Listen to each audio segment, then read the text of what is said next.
I'm trying to keep on schedule. I've made a new schedule where Monday, Wednesday, and Friday I post a new video on YouTube, and today is Crypto Day.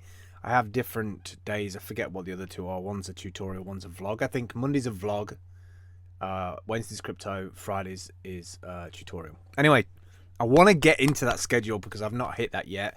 I keep on trying to make the theme and everything for YouTube, the styling, the layout, the subscribe, the end scenes, the cards, all that, and it's just not happening. So I'm going to record the stuff and then gradually work on those things. I can't decide if to do it in ScreenFlow or OBS right now, which is just like frustrating me, but I'll get there.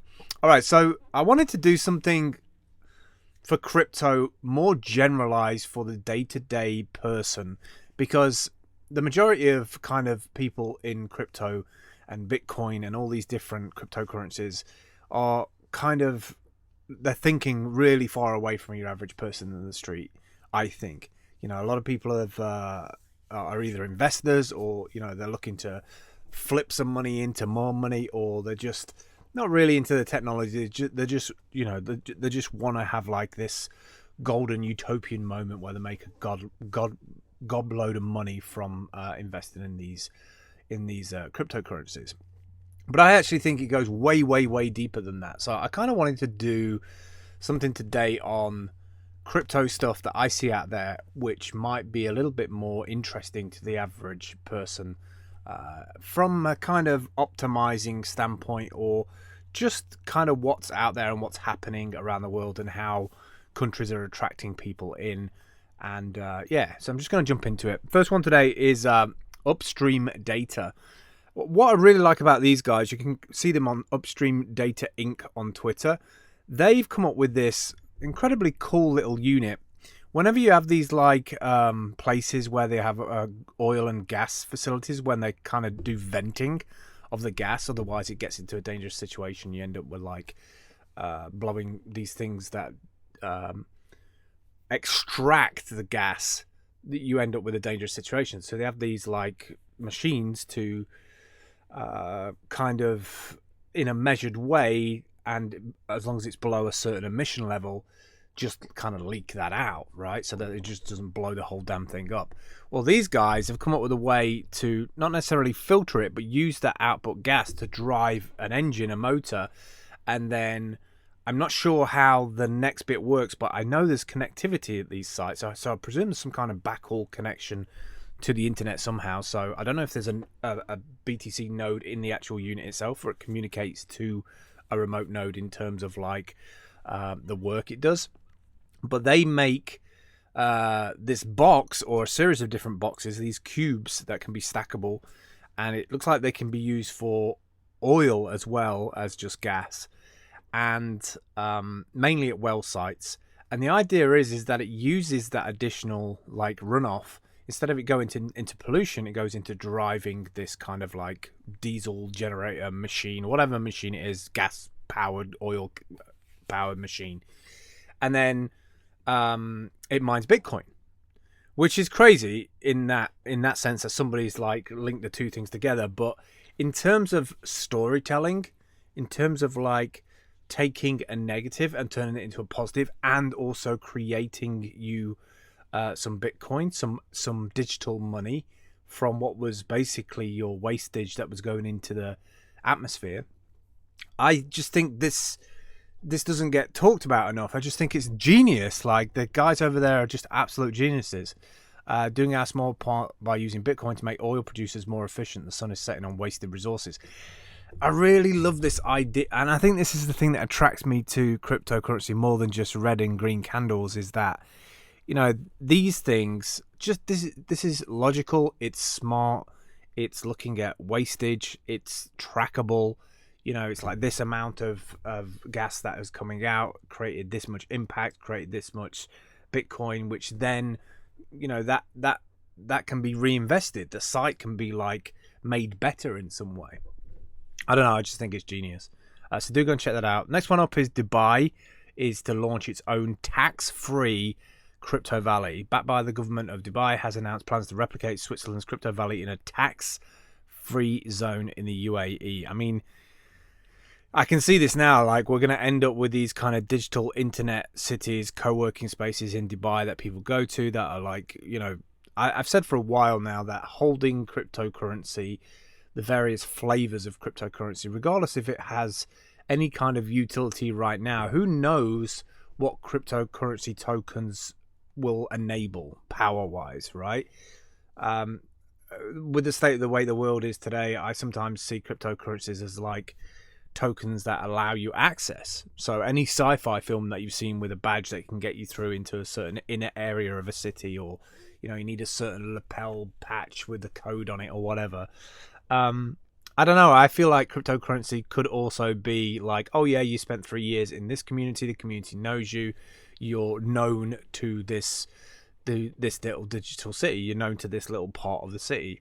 I kind of find that interesting from a kind of Blade Runner-esque headspace of like time served in the Matrix and being able to move in the real world analog Matrix, depending on your crypto holdings and your wallet. So like something like Pillar, for instance, you can store different cryptocurrencies, but also your NFT collectibles in there.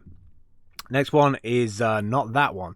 Next one is something that I put up, which is about the fact that I've been using Peppo, but managed to turn it into a unicorn, and then a unicorn into the Peppo store, and then Peppo store into some vouchers into a 2-hour delivery, and watched the delivery and the unboxing within those 2 hours on a video application. Like, it's just mind-blowing to me that we are living in the Jetsons, that 3,000 miles away I can still initiate something like that from anywhere that I have an internet connection.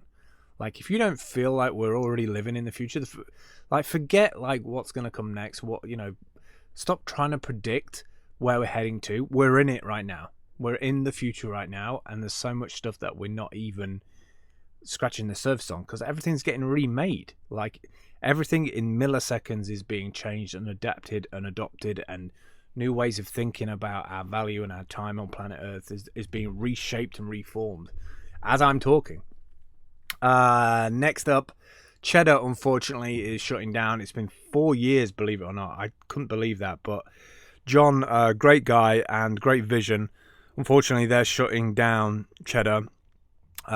He's wrote a post on Medium about his experience of writing out the app and all the coins and reviews and stuff that they did. What went right, what went wrong, how it didn't work out, how it could have worked out if certain things had happened in the right place. And I'm interested to see where he's going to go with it now. But I'm kind of like really hoping that he can turn this into a positive, because he's a great guy. I think he'll do some great stuff. And I love the fact that he did call out his wife at the end of saying, like, you helped me out and you rode me through the full length of the way, checked my ego through the highest of highs. You picked me off the floor in the lowest of lows. And I love that. That's what it is about for me with the internet, is the personality behind the person, not like what, how much money they've got, how much status they've got. So I'm hoping he does more YouTube videos. And finally today, I've actually got a couple of things to finish on, but I've been catching up with this. I know that Jason from Peppo put it out there, but it's actually an incredible read over on the Defiant, the defiant.substack.com. We're totally fucked if we don't find useful things to build with blockchain, which one of the reasons why I love Peppo, the video chat app, because you actually get incentivized with Pepper coins to have those conversations out there instead of like Facebook or Instagram where you don't get anything for a like. It motivates me to be part of a community if I know that my time is being incentivized by some token and that token has a value. The value of it is kind of not a here or there, really. It's just the fact that it's not zero is good for me. This is kind of overwhelming to me, this Peter Pan guy and this Meta cartel. I need to do some digging into it, but these guys seem like super ahead of the curve in terms of, DAOs and then just remixing DAOs. And they seem to be just guys who are like, oh, that's a good idea, let's build it. And then 2 or 3 days later, it's working. And then they get bored of that and then they're on to something else. It's cutting edge stuff, like reinventing things. They have a massive group of developers and engineers and people just involved with this stuff. And that's kind of cool to see. And I'm going to be digging into this a lot more and having a look what they're actually doing over there, because they're giving out grants here, there, left and right for little teams which I think is a really smart thing to do, right? With all these different technologies, is to just rapidly prototype something, get it out there, see what kind of adoption you get, or collect feedback and reinvent it and turn it into something else. Other things that are out there that your average person can get into, I've been banging on about this for about a month and a half now. Do go and download this if you like TikTok, Instagram, Byte, anything like that where you create videos. Peppo, you can log in now with Twitter, Gmail, GitHub, and Apple. So you've got like 4 different ways to get into the app if you don't have a Twitter account. And just keep your eyes out for this. I think Peppo is going to go somewhere, especially when Communities comes into play. I know they're the video app of choice for ETH Denver if you're going there as well. And you can find some more information about how Peppo works. It's built on OST. They have this great ST Open protocol, which is like a layer 2 technology on Ethereum. I absolutely love the fact that this company didn't reinvent the wheel when it comes to their wallet. They went out to use a best-in-class. I always forget the name of it, but damn, it's a green logo, and I can see the line through the middle of it. I can't even think of it now, but like it's super cool. Check those guys out. And then finally today, this went live, the new version of Review Hunt, which is a way for you to there's 2 sides to it. You can be a maker or you can be a hunter. So there's a bunch of different activities on here. I did a few this morning. If I go through to this on my hunter dashboard, one of them was to post a YouTube video about Review Hunt. I did this 6 hours ago when I joined. 4 hours later, my $15 for that particular review was verified, and they put up like 5 video submissions on their $75 reward. And no more waiting, no more having to wait a month until the campaign's over or anything like that. 4 hours later, you get the funds in your account. And this just opens up some really interesting angles for me, because this means that if I come up with an idea, or if I'm working with a client, if I want to reach out to a community of hunters and get them to proactively do stuff for me, I can go in and create a quest like this. So I can get them to download something or an activity, boost a YouTube channel, write a review, App Store review, surveys, or a custom quest that I come up with. Maybe I'm doing some kind of Kickstarter thing. Then I can load it up with some credit, and I can quickly make that and set a budget, and then just let the hunters like trickle in and do their thing. A lot more simpler than it was before. You can do hunting and making on one account now. No twin accounts. It's all in one place. And this is built on Blockstacks, not using Steam this time, which I think is a power move, because one of the things about Blockstacks is it allows app makers every month, as part of this thing called app mining, where they contribute to people who are making apps in the ecosystem. I just think it's a really good way for teams to make sure that they've got enough money to feed themselves while they're doing all this development.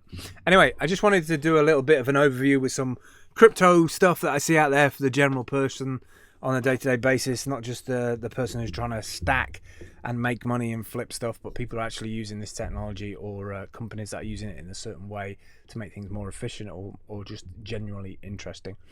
All right, I will catch up with you soon. Take care. Bye.